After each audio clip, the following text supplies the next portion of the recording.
The EA executive says, or EA executive, let's see, Electronic Arts Chief Competition Officer Peter Moore. Some of you may be familiar with Peter Moore. He said in an interview that the rise of streaming may signal an end to consoles as we know them. He was quoted as saying, "I'm not sure there will be consoles as we know them anymore. Games will be accessed by streaming technology, so we don't need hardware intermediaries in between the two."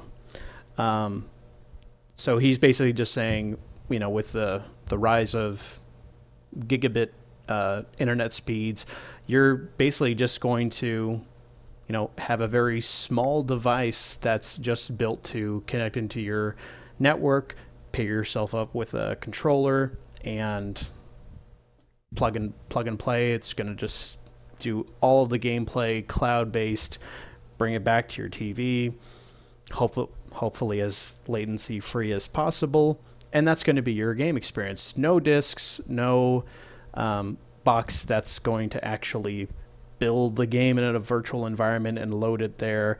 It's going to be all in the cloud computing and gaming. Um, and the interesting thing is, in my opinion, they were talking about this before, when the Xbox One and the PS4 were going to be.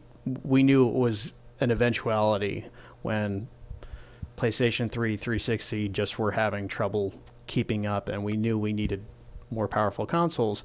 A lot of people were saying, this, don't expect this next system generation to sell well.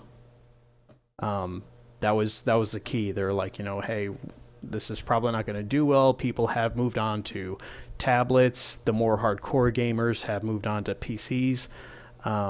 All this happened, but then the systems actually launched, and PlayStation 4 just blew the doors off their expectations. It sold out when it first came out.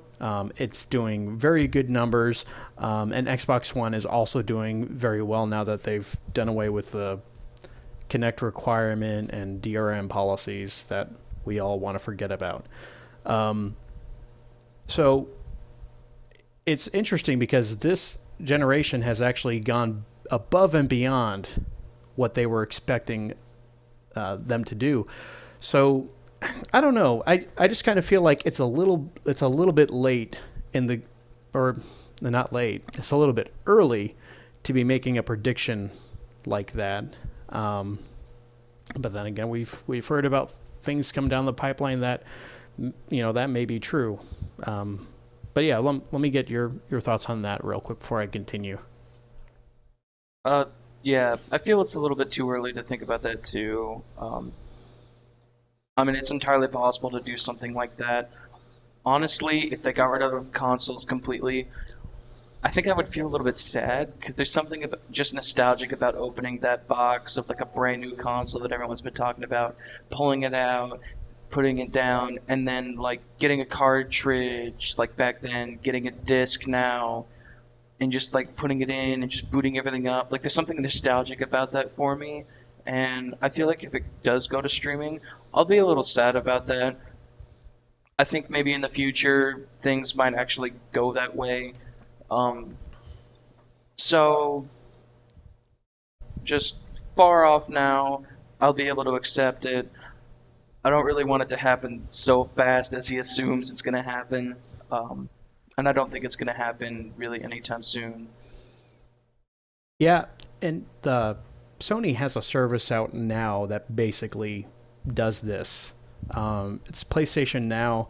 I believe it's still mostly PlayStation 3 titles that you can play on other devices, including your PlayStation 4.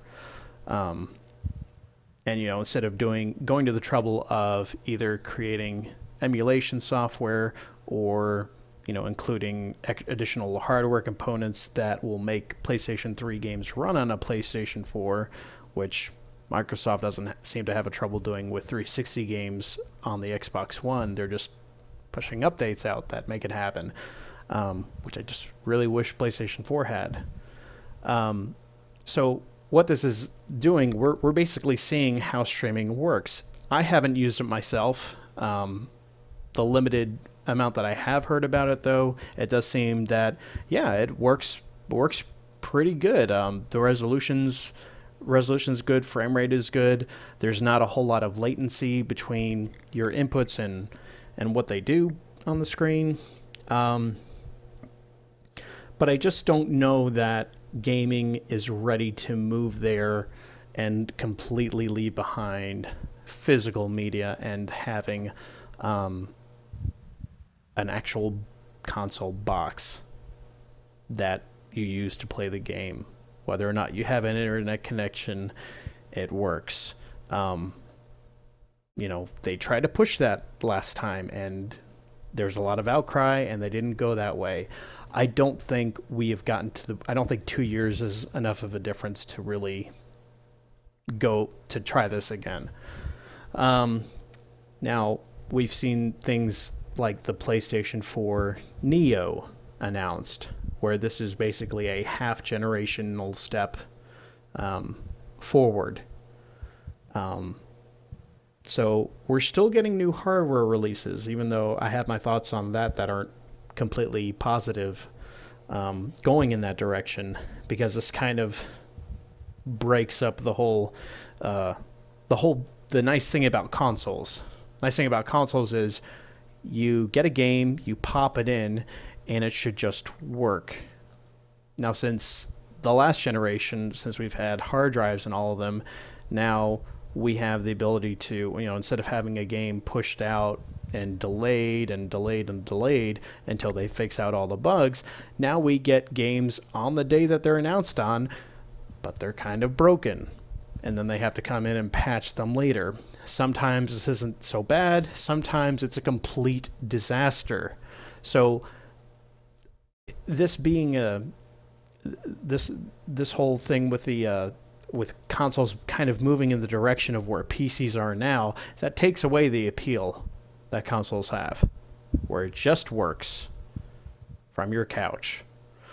And I just don't think they would have to do things correctly with streaming for it to work.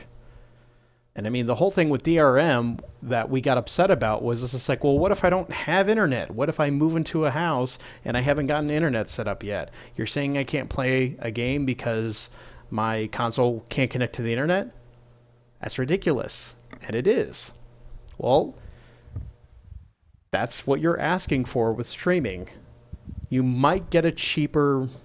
It might be cheaper to buy the console because you don't need something that has a killer graphics card and GPU, CPU, RAM, all that stuff. You just need it to be able to push out high definition content and have it be really good with network speeds. Have it, go beyond a gigabit Ethernet, and all that stuff is cheap. So it shouldn't come out as being very expensive. So I don't like the direction that it's going, if I'm just going to give my simple, plain opinion on it.